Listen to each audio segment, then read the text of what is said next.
শিয়াদের 3 নম্বর আকীদা হলো আল্লাহ তাআলা হযরত জিবরাইল আলাইহিস সালাতু ওয়াস সালামকে ওহী দিয়ে আলী রাদিয়াল্লাহু তাআলা আনহুর কাছে প্রেরণ করেছিলেন। আর হযরত জিবরাইল আলাইহিস সালাতু ওয়াস সালাম ভুল করে সেই ওহী মুহাম্মদুর রাসূলুল্লাহ সাল্লাল্লাহু আলাইহি ওয়াসাল্লামের কাছে নিয়ে গেছে। নাউযুবিল্লাহি মিন যালিক। এখান থেকে আপনি কি বুঝলেন? যে আল্লাহ তাআলা ভুল করেছে? না, আল্লাহ তাআলা ওহী ঠিক জায়গায় মুহাম্মদুর রাসূলুল্লাহ সাল্লাল্লাহু আলাইহি ওয়াসাল্লামের কাছেই প্রেরণ করেছে।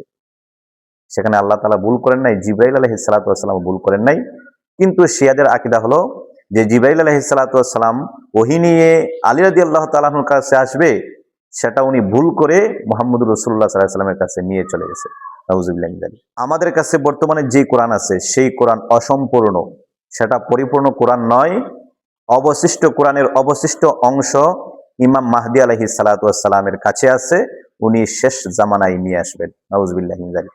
অথচ কোরআন আমাদেরকে স্পষ্ট ভাষায় বলেন, ইন্না নাহনু নাযালনা যিকরা ওয়া ইন্না লাহু লাহাফিজুন, যে কোরআন আল্লাহ তাআলা নাজিল করেছে তার হেফাজতের দায়িত্ব জিম্মাদারিও আল্লাহ নিজেই নিয়েছে।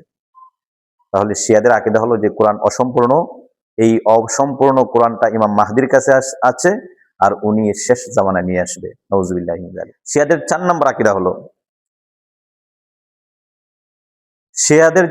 আকীদা হলো হযরত আবু বকর সিদ্দিক রাদিয়াল্লাহু তাআলা আনহু, হযরত উমর রাদিয়াল্লাহু তাআলা আনহু, হযরত উসমান রাদিয়াল্লাহু তাআলা আনহু, হযরত মুআবিয়া রাদিয়াল্লাহু তাআলা আনহু, ওনারা 4 জন নাকি জাহান্নামের জ্বালানির কাষ্ঠ।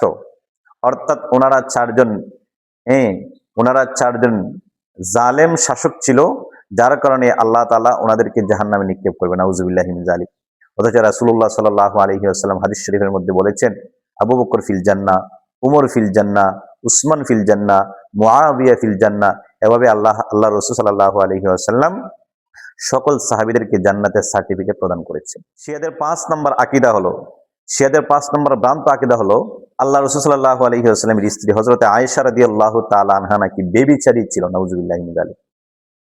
শিয়াদের আকীদা হলো হযরত আয়েশা সিদ্দিকা রাদিয়াল্লাহু তাআলা আনহা একজন বেবিচারী মহিলা ছিল। নাউযুবিল্লাহ।